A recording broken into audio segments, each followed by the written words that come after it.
In this question, you have to match the components given under column 1 with that of column 2. Now, iron is crucial for chlorophyll synthesis and hence photosynthesis in plants with deficiencies causing chlorosis, that is the yellowing of leaves.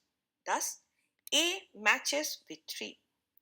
Now, zinc supports plant growth by helping in auxin synthesis. Now, which is very important for cell elongation, root development, flowering, etc.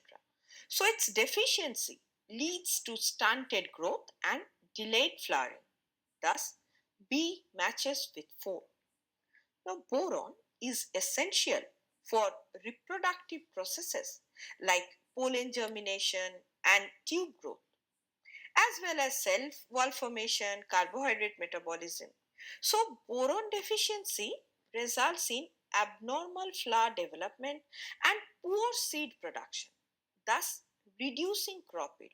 So, C matches with 2. Manganese is very vital for photosynthesis because it is involved in water splitting and enzyme function.